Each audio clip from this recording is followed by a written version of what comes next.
Samantha, ó, sem brincadeira, assim, aonde ela for, ela pode contar comigo. Porque o pessoa... Olha, muitas testemunhas aqui.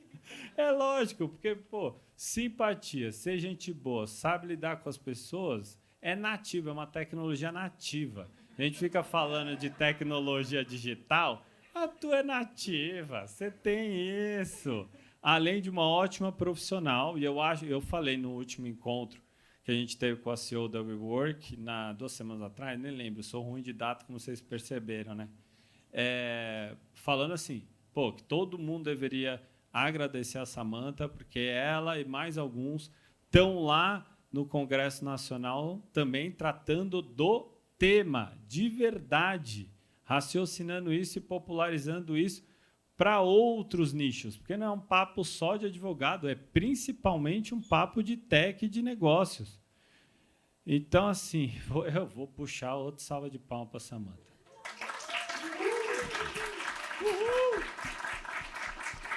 Você viu que foi efusivo, né? Mas, Samantha, toca, pode chamar aí, que eu tenho certeza que você vai trazer um valor agregado muito grande aqui para o pessoal. Valeu. Obrigada, mestre. Não, depois dessa apresentação fica difícil falar e corresponder, né?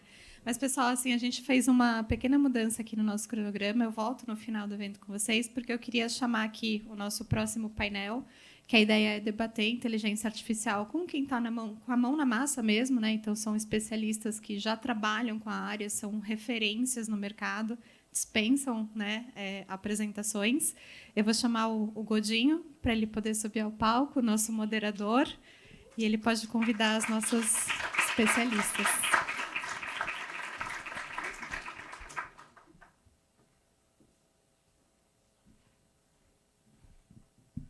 Obrigado, Samantha. Obrigado, Vitor. Boa tarde aí a todos e todas. Prazer estar aqui com vocês.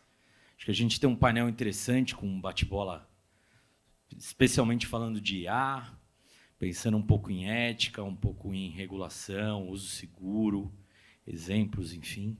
Então, para a gente conseguir ficar no tempo, já aproveito e convido 3 queridas e super feras profissionais que estão lidando com isso no dia a dia. Então, primeiro, eu queria chamar a Aline, por favor. Bem-vinda.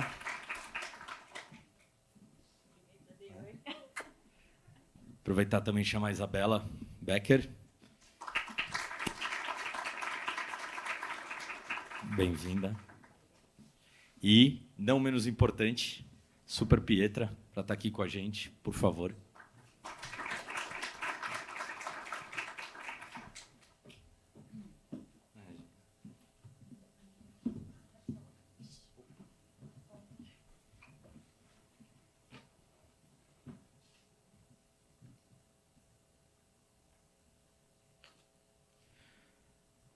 Acho que boa parte de vocês já deve conhecer as palestrantes, mas, assim, para quem não as conhece, são profissionais que não estão nessa toada de hoje, né? Já lidam com o assunto há bastante tempo. A Aline, começando por ela, é uma das responsáveis por tocar a área de privacidade e proteção de dados Latam na Edenred, né? Empresa francesa, global, super conhecida, sendo uma das principais empresas que lidam na parte tem toda uma parte de segmento de pagamentos, tem POS, como adquirente, enfim. A gama é grande, se eu for ficar falando aqui de tudo, vai um longo tempo. E fundadora do Juventude Privada, né, um baita grupo que desmistifica o tema que a gente lida, né, privacidade, proteção de dados e agora IA, especialmente com crianças e adolescentes. Eu já usei muito material dela com as minhas filhas, né, já mandei para o colégio, enfim. Então, quem tiver filhos é uma super recomendação. E quem também não tiver, né, para olhar com outro enfoque, conhecer o Juventude Privada. Temos também aqui Isabela Becker Amoí, além de colega, já ter sido prestadora de serviço, né, parceira, amiga, super fera, comanda hoje toda a parte de privacidade, proteção de dados, com um olhar de IA também, e também com atribuições que vão além disso, né, com olhar de segurança de informação, com olhar de governança de dados. Ela já foi de Big Four, né, por isso que até que é a situação que nos conecta inicialmente. E, poxa, super engajada, adora colocar suas opiniões, enfim, e tem muito conhecimento sobre o assunto. E, não menos importante, temos aqui a Pietra Quinelato, com um belo histórico em escritório de advocacia, né, especialmente começando por propriedade intelectual, enfim, autora, mestre, doutora, já escreveu livro. Tem um livro que é muito legal, que fala sobre a questão de preço, geolocalização, enfim, recomendo aí a todo mundo. E agora virou a chave e veio para o outro lado da força, veio para o ambiente de empresa, enfim, para poder ajudar a fomentar aquilo que a gente lida no dia a dia. Apresentações feitas, eu acho que a gente já pode, então, partir para algumas perguntas. Eu começo com você, Pedro. Então, que intensidade de importância a ser dada à governança de IA em processos de desenvolvimento de produtos e serviços? Quais principais desafios e boas práticas encontrados na construção e implementação da governança de IA a partir da necessidade de mitigar os seus riscos? Boa tarde, pessoal. Primeiramente, obrigada, Samantha, pelo convite. Obrigada a todo mundo por estar aqui. Obrigada, Godinho. Bom, falar de desafio e prioridade de empresa, eu acho que já é um grande desafio. Começando a falar sobre desafio, né? Eu acho que um dos grandes desafios hoje que a gente vê em muitas das empresas é justamente você conseguir traduzir uma diretiva, uma diretriz, como eu tenho que usar a inteligência artificial, juridicamente falando, com os limites adotados pelo jurídico para o business. Então, como eu traduzo essa orientação? Eu acho que esse é um grande desafio nas empresas hoje. Como que eu faço com que aquele produto que está sendo desenvolvido, aquele projeto que está sendo desenvolvido, e ele sempre foi desenvolvido, os times sempre trabalharam, sempre tiveram ways of work deles para fazer um determinado produto ou serviço, e agora eles precisam passar por uma etapa a mais, ou não, dependendo da governança que for estabelecida na empresa, para aprovar determinado projeto, considerando mais riscos, considerando questões éticas, questões jurídicas, questões de segurança da informação, questões de privacidade, questões de propriedade intelectual. Então, eu acho que essa tradução do que eu tenho que fazer, juridicamente falando, quais os cuidados que eu tenho que tomar, passando isso para o business, é um dos grandes desafios que a gente tem em empresa hoje. E, para mim, a prioridade deveria ser alta, porque, quando a gente fala em inteligência artificial, a gente não está falando só em empresas nativas digitais que estão desenvolvendo sistemas de inteligência artificial, mas a gente está falando da inteligência artificial acoplada em praticamente diversas tecnologias que a gente usa dentro da empresa. A gente está falando de um Microsoft Teams usando inteligência artificial. A gente está falando do licenciamento de um software contendo inteligência artificial que a gente está usando no dia a dia. E, muitas vezes, a gente não sabe que tem inteligência artificial, ou determinado grupo não sabe que tem inteligência artificial. E aí você fala, se eu não tenho uma governança nisso, eu vou ter que correr atrás do meu risco depois, quando ele aparecer. Então, enfim, eu acho que uma abordagem mais proativa e preventiva poderia ajudar, por isso que a priorização, na minha visão, deveria ser alta. Porque, se a gente pensar em um exemplo muito simples, que eu acho que é um exemplo que é um dos primeiros que vem na cabeça quando a gente fala em inteligência artificial, a gente sabe que a inteligência artificial aumenta a produtividade, aumenta a eficiência e diminui custo. Claro que aumenta risco também, senão a gente não estaria aqui discutindo sobre isso. Mas vamos pensar numa equipe de marketing que quer lançar uma campanha. Eu estava outro dia conversando com uma colega que trabalha em uma empresa de videogames. Ela falou que o que ela levava 48 horas para montar um personagem com inteligência artificial, ela leva 43 minutos. Então, ela ganha muito tempo com isso. E vamos supor, então, que eu estou fazendo uma campanha de marketing por meio de inteligência artificial. Como que eu faço para depois corrigir determinado risco, corrigir uma violação de propriedade intelectual se essa campanha já foi para o ar? Então, é muito pior eu correr atrás do meu prejuízo quando ele já estiver no mercado do que uma abordagem proativa que faça com que esse prejuízo seja evitado e a minha empresa, enfim, até reputacionalmente, seja vista de uma forma diferente. Posso pedir alguns comentários seus, Aline, por favor, com relação ao cenário, Vamos lá. prioridades, etc.? Eu acho que a gente está numa sala aqui bem diversa em background, né? A gente tem pessoas de produto, tecnologia, às vezes na mesma pessoa, às vezes em pessoas diferentes. E aqui na patota, né, no pessoal de relações institucionais, jurídico, de PO, a gente reclama muito quanto o Brasil está um pouco atrasado na estratégia brasileira de IA. Né? Então, a gente fala aqui em regulação, mas e qual que é a estratégia brasileira para se impulsionar isso? Mas a gente pode apontar dedo, pode reclamar, a Samantha faz barulho para a gente lá no Congresso. Né? Mas e quando a gente olha para dentro de casa, para cada organização? Será que cada organização está realmente criando uma estratégia de IA que faça sentido para os anos que vêm? Né? Quando a gente olha os relatórios recentes do Fórum Econômico Mundial, quando a gente olha estudos, por exemplo, que dizem que em 3 a 5 anos, áreas de call center não vão mais existir com as pessoas no nível de atendimento 1 nem 2. Tem relatos que trazem esses números. Será que sua organização está considerando isso ou você está aprovando o budget para aumentar a headcount na área de call center? Não quero ser apocalíptica aqui em relação a IA, tirar empregos. Acho que hoje esse vai ser uma pauta ao longo do dia. Tá? Eu não acredito dessa forma. Mas a questão que eu entendo é nós, enquanto organizações que estamos aqui, precisamos garantir que essa pauta seja prioritária dentro do board. As áreas de segurança, de defesa, de compliance, a segunda camada que fica ali para proteger vai vir junto e vai comprar briga e vai ajudar vocês a proteger. Mas primeiro a gente tem que entender como é que a gente faz isso de forma responsável. Para fazer de forma responsável, a gente tem que entender para onde a organização quer ir com o IA. Então, acho que só isso que eu complementaria nesse momento inicial. Roubei aqui 50 cents também. Acho que não estava no script, mas ouvindo vocês, me deu vontade de falar isso. Há 6 anos atrás, a gente estava nesse mesmo momento, olhando para a pauta de privacidade e proteção de dados. E aí, o que a gente faz? Como a gente leva para o board, né, Raposo? Como a gente fala para os grandes executivos que é importante? Uma grande lição aprendida, ao meu ver, se a gente for pelo mesmo caminho e ficar pensando em marco regulatório, a gente está errando. Porque quantas vezes a gente não está ouvindo nas empresas a seguinte frase: não vou ser mais realista do que o rei. Não tenho lei ainda, não tenho marco regulatório.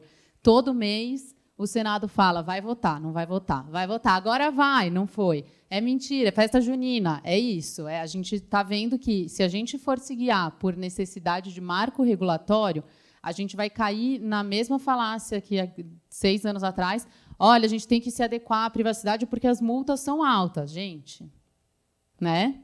A gente teve um trabalho, a gente continua nesse trabalho há mais de 6 anos agora, dizendo não é só, não é pela dor, é pelo amor, não são 50 milhões de reais, aqui a gente está vendo diferencial competitivo. Eu acho que aqui é uma grande lição aprendida que a gente leva para esse momento também. O marco regulatório é importante, mas não é isso que vai fazer, essencialmente, com que o tema suba para os grandes executivos.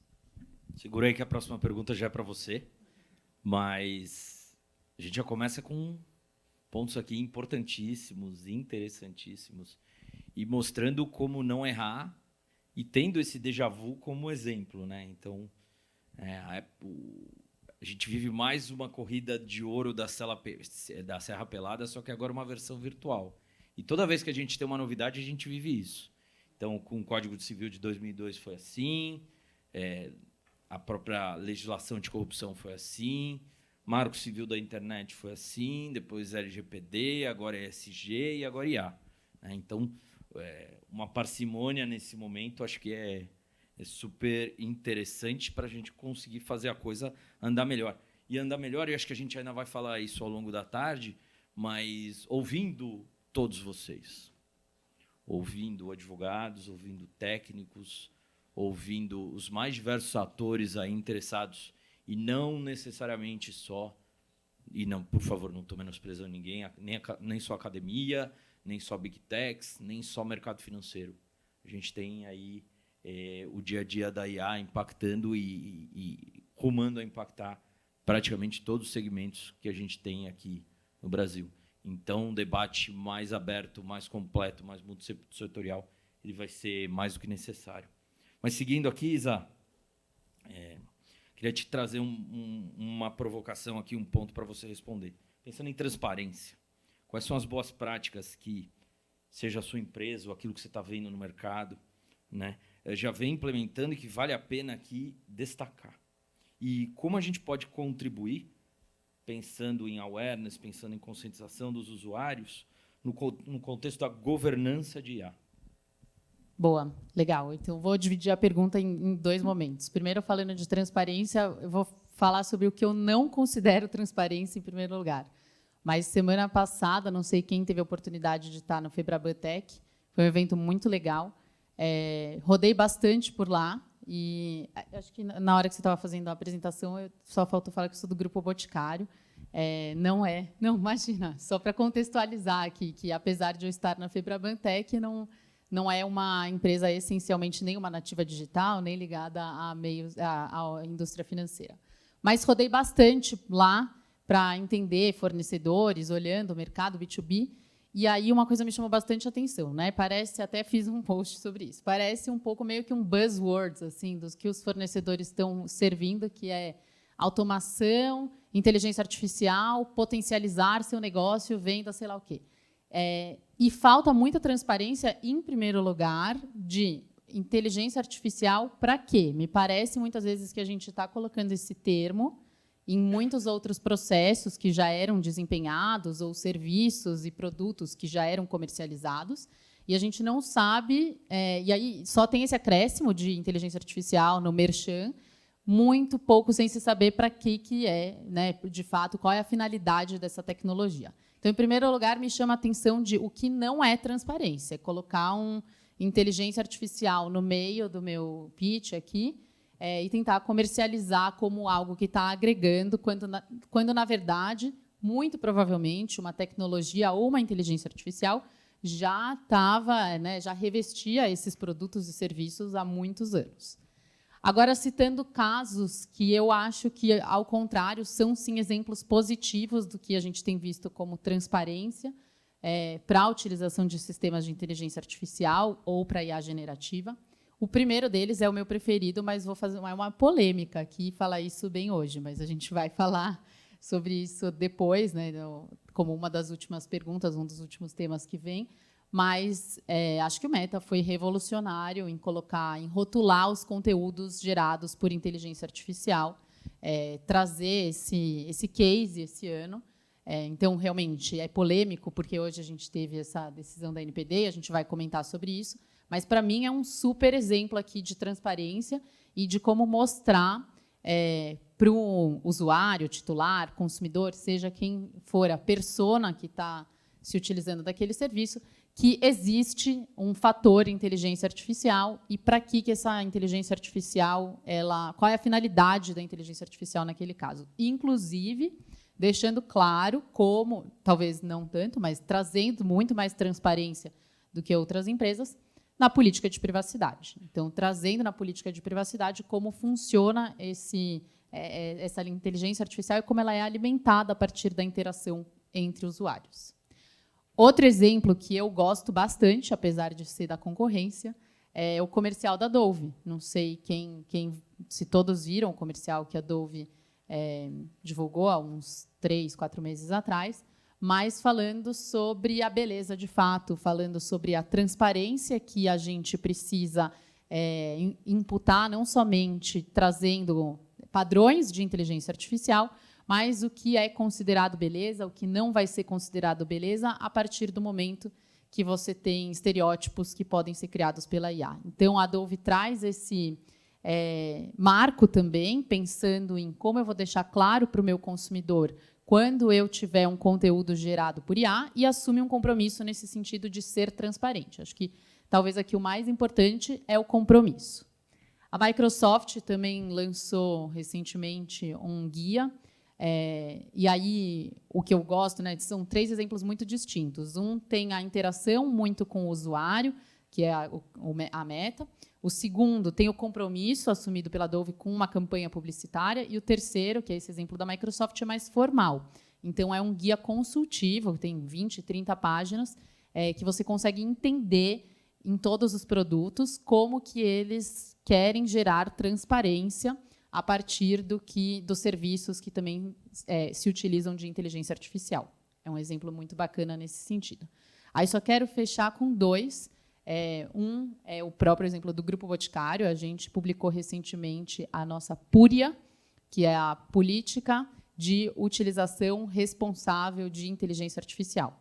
Por enquanto, é um documento interno, mas também já faz parte do nosso compromisso. A gente já externalizou o compromisso de que todos os colaboradores, agora, eles estão obrigados, por meio de uma política, a obedecer ditames, processos e fluxos determinados que estão regendo o grupo para que toda vez que a gente se utilize de inteligência artificial, seja internamente desenvolvendo, porque, para quem não sabe, o Grupo Boticário é muito complexo, é um ecossistema muito complexo e, sim, há desenvolvimento de inteligência artificial, ou quando a gente está contratando um serviço que tenha inteligência artificial, ou contratando um terceiro que se utiliza de alguma tecnologia de IA. Então, para cada uma dessas 3 situações, é importante que a política seja seguida, que os ditames da política, essencialmente, e não é uma política muito normativa, ela é mais conceitual, mas é muito importante que a gente tenha levado todos os conceitos e valores de grupo dentro dessa política. E só para fechar, um último exemplo, também não sei quem viu recentemente a Invisalign, fez um comercial corrigindo, retocando sorrisos e também trazendo essa questão da transparência.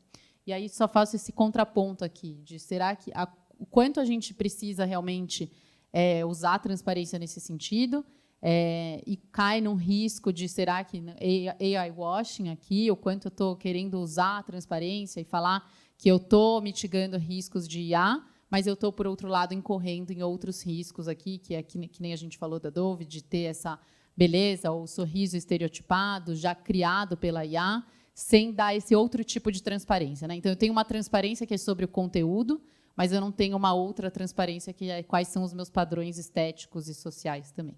E juro que eu vou fechar. Mas agora, só falando da segunda parte da pergunta sobre conscientização, acho essencial que a gente entenda, desmistifique o fato de que eu tenho escutado muito a questão de como a gente vai mitigar riscos de IA, como a gente vai colocar controles de segurança para a IA.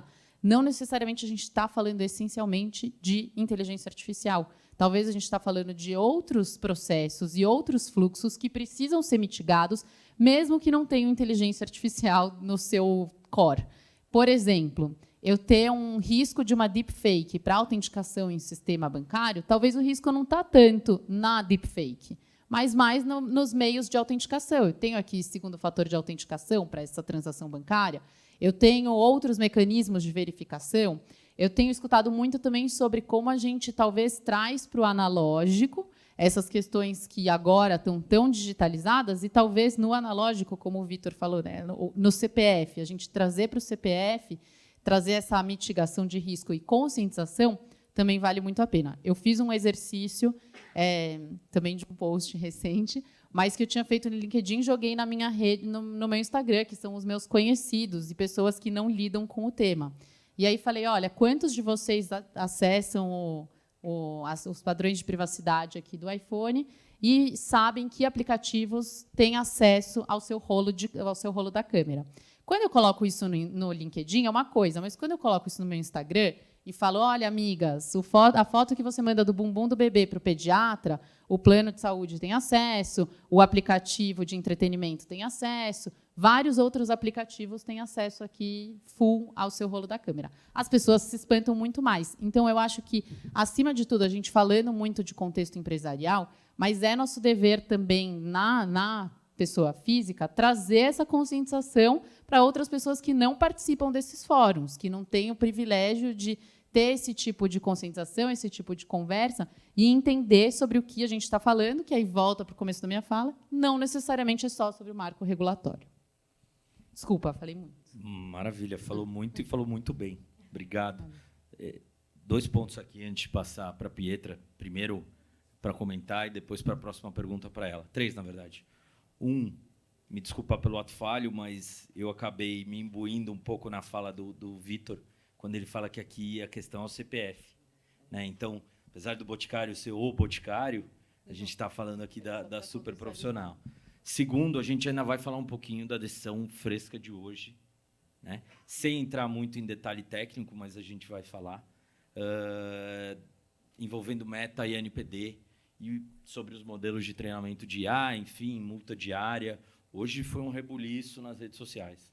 Está todo mundo falando disso, a turma está empolvorosa, né? Então, é a primeira multa diária e a primeira possibilidade da sanção para uma Big Tech global. Vamos ver aí quais são os próximos passos. Mas, antes de eu pular para a pergunta, eu acho que você tinha 2 exemplos para trazer aqui com relação à sua última pergunta.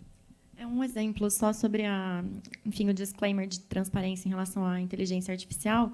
O Festival de Cannes, que aconteceu, de publicidade em Cannes, que aconteceu há 2 semanas, colocou esse ano a nova categoria. Então, as publicidades, as propagandas que foram feitas com inteligência artificial, elas tiveram, enfim, essa obrigatoriedade de declarar e elas foram julgadas considerando esse critério, que foi muito legal também.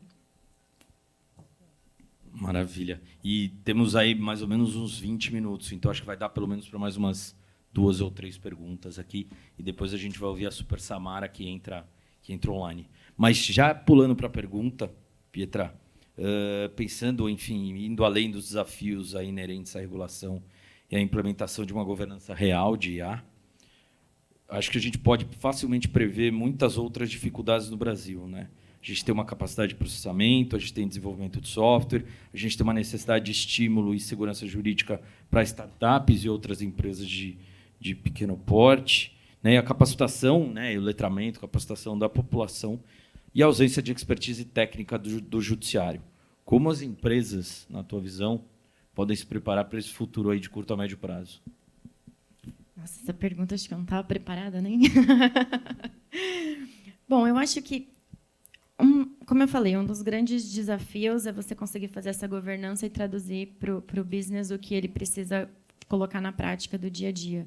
Então, a conscientização ela é muito importante. Eu acho que um dos pontos que é desafiador nas empresas é você explicar para diferentes áreas do negócio que eles estão lidando com um projeto que tem que ser tratado de uma forma diferenciada, com um projeto de inteligência artificial. Por quê? Porque a inteligência artificial, como eu falei, ela está em todo local. Então, muitas vezes as pessoas estão usando uma ferramenta de inteligência artificial para fazer ata de uma reunião, para gravar a reunião, fazendo a tradução simultânea, sem saber que aquilo lá tem informação confidencial da empresa que está sendo tratada em numa cloud aberta, e as pessoas assim não terão mais controle daquilo depois que ela for processada. Então, eu acho que essa conscientização inicial é muito importante para a preparação das empresas a partir desse ponto de vista interno. Pensando numa governança também, eu acho que é necessário que seja discutido dentro da empresa. Então, qual é a nossa tolerância de risco? Aonde a gente quer chegar, que tem muita relação com o que a Aline comentou. Qual é a nossa estratégia? O que a gente vai permitir para chegar lá? Como a gente vai montar? Qual é o melhor formato de um comitê? Qual é o melhor formato de um processo do início ao fim para aprovação de um projeto de inteligência artificial? Todos esses projetos de inteligência artificial, eles precisam ser aprovados por um comitê de risco? Ou isso vai impactar o meu negócio de um modo que eu vou ser um bloqueador ao invés de ser um facilitador do meu negócio? Então, eu acredito que essa governança interna ela precisa ser muito bem discutida e pensando, enfim, dentro dessa conscientização, mostrar para as pessoas que estão lidando com esse projeto a relevância desse projeto. Por que ele tem que informar um projeto que antes ele fazia no dia a dia sem dar satisfação para outras áreas? Por que ele tem que ter um compliance maior sobre esse tema? Então, acho que esses pontos assim são os que eu falaria internamente da preparação da empresa. Excelente. Eu acho que a gente vai dando insumo para a turma, né, trazendo possibilidades aí, novidades para a galera. Mas, Aline, antes de eu te jogar a próxima pergunta, eu queria te ouvir aqui. O que você enxerga nesse sentido? Eu acho que, infelizmente ou felizmente, não sei, hoje a indústria, as empresas, o setor privado acaba tendo quase que uma incumbência social aqui quando a gente fala de IA.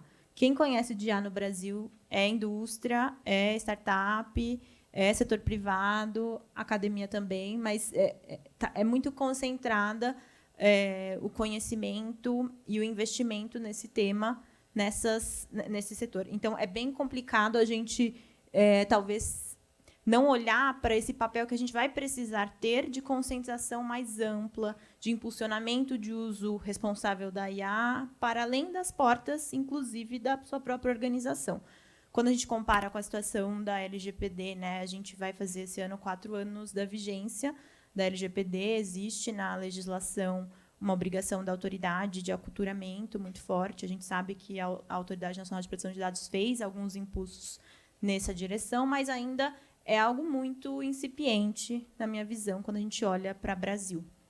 Então, só queria pôr a pimentinha de que talvez nós, enquanto organizações, vamos precisar aí colocar a mão na massa para ajudar esse judiciário nesse entendimento com diversas técnicas, para ajudar a impulsionar esse tema e ajudar o outro ecossistema que a gente tem aqui para ter uma confiança no uso da IA e que a gente não, enquanto país, se relegue a um país que vai tudo ser judicializado, nada pode.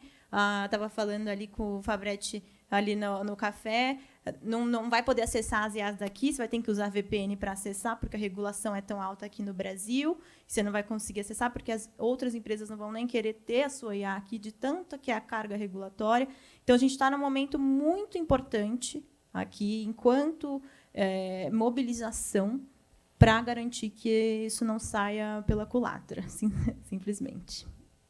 Fantástico. E até pensando para a próxima pergunta aqui e fazer um disclaimer, primeiro a gente ouviu que a gente está vivendo um déjà vu de 5, 6 anos atrás. A Isa falou bem isso. Então, tem muita coisa acontecendo, tem muita gente vendendo, tem muito evento rolando, e evento de todos os tipos, né? Então, a gente tem um ótimo aqui acontecendo nesse momento. Fabretti, lá do Ops Bloom, já fez um bem bacana. A gente já teve aqui um do meu amigo André, do BFPM, que, enfim, trouxe muita gente bacana para falar. E eu respondi uma pergunta naquele evento. Eu estava como palestrante, eu tomei a liberdade de avisá-lo de que eu traria essa pergunta aqui para a turma, para que eu pudesse, não só eu, como todos vocês, pudessem ouvir aí visões aí bastante distintas. E entrando nela, Aline, e pensando em integração e arranjos setoriais para a regulação de IA, né, é uma das bolas da vez quando a gente pensa em IA, é a parte de regulação. A gente tem aí uma possibilidade de acontecer ainda esse ano, pensando em necessidade do governo, pensando em necessidade legislativa, pensando em algumas chancelas que o Brasil precisa ter, caso isso venha a acontecer, né? Estamos falando de quê, né? Pensando em tudo isso que está acontecendo. Há um espaço aí do marco regulatório de IA, ou seria mais viável implementar a regulação do uso de IA dentro do mindset de cada setor, aproveitando a expertise técnica? Você falou um pouco disso.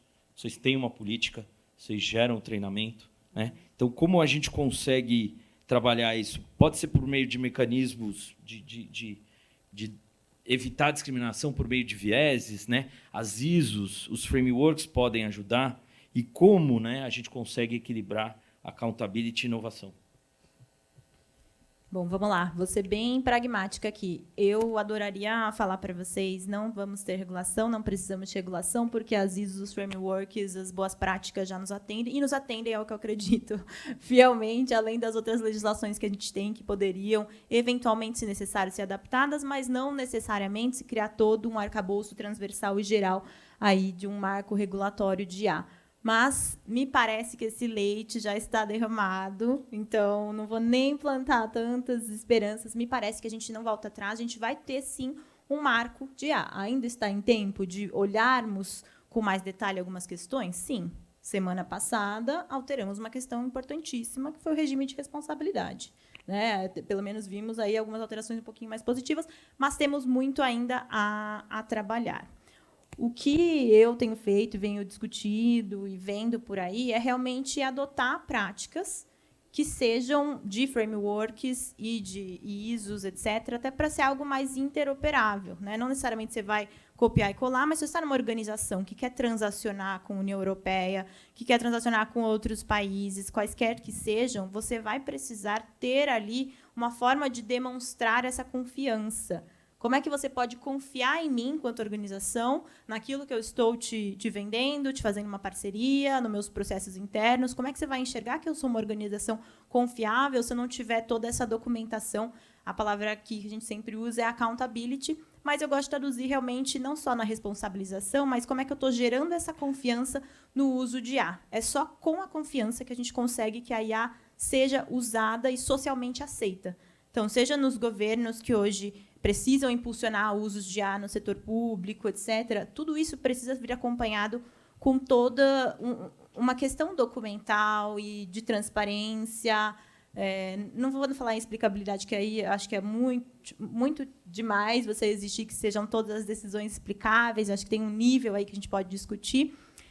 Mas a gente vê caminhos para que realmente os usos de IA sejam olhados para usos. A gente viu o TSE olhando e regulando um pouquinho a questão ali nas eleições, como é que a IA vai ter eleições.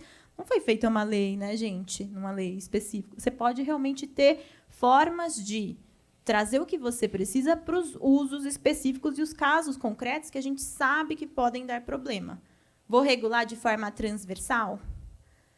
Me parece que sim, né? Como eu falei no começo, me parece que sim, estamos rumando a isso, mas temos que tomar muito cuidado com isso, porque senão usos que não necessariamente precisariam estar nesse arcabouço e com essa carga regulatória talvez sufoquem tanto nossas organizações, nossas pessoas e aqui, infelizmente, nosso país. Foi muito apocalíptica? Não, acho que foi legal, pragmática e direta, enfim, e a gente consegue nisso seguir agora passando para a Isa para também trazer um pouquinho da visão dela. Pietra, se você tiver também algum ponto, para depois a gente partir já para a última pergunta. Tá, não, eu vou ser muito breve aqui. Acho que a gente fala muito nos PLs, enfim, discussões regulatórias sobre a necessidade da gente ter esse olhar de confiança e ter um olhar também de diversidade, e trazendo um pouco, tangibilizando o que seria essa criação de confiança. E algo que eu tenho estudado bastante, que olhando até para as relações humanas. Confiança a gente não dá, né? Ninguém vai lá e compra uma confiança, ou aqui está estabelecido uma confiança. É uma relação que se constrói e que precisa se manter e que pode ser quebrada, e por isso ela precisa ser continuamente revista. Então, partindo dessa definição do que é confiança, acredito demais e concordo demais no que você trouxe, Aline, que realmente aqui a gente só vai conseguir atingir esses níveis de governança tendo confiança, estabelecendo essa confiança, é como a gente constrói essa relação internamente para que ela seja, enfim, extrapole os muros das empresas. E quando a gente fala para diversidade, olhar multissetorial, etc., é importante que a gente olhe também dentro das nossas organizações e como a gente está estabelecendo governança, se de fato é de uma forma diversa também. Explico. Não somente juristas, né, advogados, profissionais de privacidade, profissionais de segurança da informação e de arquitetura de dados estejam dentro dessas discussões. É muito importante que sejam também inseridos profissionais, por exemplo, de ESG. A gente está trazendo muito pessoas que olham para questões ambientais, de sustentabilidade, de diversidade social, como que elas vão enxergar a utilização dos sistemas de inteligência artificial. Ou, eventualmente, pessoas de produto. Isso faz sentido? É essa estratégia que a gente quer dentro da nossa empresa? É isso que a gente quer extrapolar muros? Então, trazer um pouquinho esse pensamento também internamente. Algum ponto aqui? A mais? Só uma provocação, que no começo da pergunta você falou seria melhor uma regulação fragmentada ou uma regulação central, né, transversal sobre o tema. Enfim, concordo com a Aline no que ela disse, mas também queria trazer o ponto de imaginem todas as autoridades regulando o mesmo tema, o tanto de conflito que a gente não poderia ter. Então, acho que também é um ponto para a gente pensar. E partindo aí possivelmente para a última ou para uma das últimas perguntas, né? Vamos falar um pouquinho do caso de hoje, o caso que envolve a NPD e a Meta. A gente já viu que, inclusive, alguns excelentes profissionais já mencionaram, já trouxeram aí alguns pontos de vista. Trago até, inclusive, o amigo Fabrício, que eu vi que já postou hoje de manhã e sempre com inputs ali, insights certeiros com relação ao assunto. Fabretti, eu vi que também comentou, Alan Thomas, enfim, outros grandes profissionais também já falaram, mas queria ouvir um pouco de vocês. A Meta foi a empresa certa para estar nesse momento, né, e ser vista como esse ponto focal? A NPD pesou a mão, como a gente já esperava que ela fizesse antes, né? Como é que vocês enxergam um pouquinho? Obviamente, saiu tudo hoje. Miriam Wimmer, como diretora, que foi a relatora da demanda, também já trouxe alguns inputs ali. Então, dentro do que foi possível analisar, queria ouvir um pouquinho vocês três. Eu vou falar primeiro o que eu achei, depois também trazendo assim considerações de outras pessoas e dando o devido crédito, tá? Mas ao acordar com essa notícia, a minha primeira reação foi, acho que dupla. Em primeiro lugar, que legal que a NPD está puxando o tema, está encabeçando o tema, e acho que isso é uma oportunidade, é uma bola que foi levantada aqui para profissionais de privacidade. Por outro lado, será que é o momento? E acho que a gente está passando por esse mesmo questionamento em muitas empresas, do tipo, estou fazendo arroz com feijão para poder olhar para algo extrapolando muito além do arroz com feijão aqui. Então, a NPD está, de fato, regulamentando o que precisa ser regulamentado em termos de privacidade para olhar para a inteligência artificial. Então, acordei com essa meio libriana, assim, legal, mas receosa. E aí, trazendo, então, considerações e dando crédito aqui para o Luiz Prado, que acho que trouxe bem sintetizado 2 pontos que são importantes dividir com vocês. Primeiro, e que eu concordo muito também, primeiro é a questão da utilização do legítimo interesse como base legal para a inteligência artificial, que é um ponto aqui também que a gente falou por anos e anos da fadiga do consentimento, e aí agora a gente vai voltar a falar disso. Me parece que a gente já poderia ter avançado um pouquinho aqui nessa temática também. E o segundo ponto que eu, particularmente, também sempre fui muito avessa a essa interpretação é a questão de dados sensíveis e como a gente vai entender que fotos, vídeos, áudios e outros materiais que possam vir a revelar um dado sensível já podem ser automaticamente considerados como dados sensíveis. Acho que é isso. Precisa de um pouco mais de parcimônia. Agora, se a Meta era a empresa para estar na vitrine nesse momento... Todo mundo entendeu, viu essa decisão de hoje? Tem várias pessoas aqui que eu acho que não são de produção de dados. Basicamente, saiu uma decisão da NPD, né, que o treinamento que a Meta faz de inteligência artificial está usando dados de todos nós aqui, usuários e não usuários, porque a gente posta foto de pessoas, tem amiguinhos que são fora do radar, eu tenho alguns que não têm Instagram, e eu coloco eles e o dado deles está sendo usado para treinar SA. E aí são vários pontos que eles trazem, né? Esse do legítimo interesse, que é super importante, inclusive dados de crianças e adolescentes estão sendo usados para treinar essa inteligência artificial. E aí, eu não sei se vocês viram, várias páginas divulgaram recentemente uma forma de você entrar na polícia. Veja aqui como você faz para pedir para a Meta não usar seus dados para treinar. Alguém aqui pediu para não treinar? Foi tranquilinho? Foi rápido? Foi difícil, né? Foi um pouco complicado entrar no fluxo. Eu tentei, quando eu cliquei, o formulário não estava disponível. Eu falei, gente, até tirei print, mas eu falei, depois deixa para depois. Já está lá, inclusive, né? Porque ela passa a valer do dia que você pede para frente, em teoria. Duvido que eles consigam atender tão rapidamente.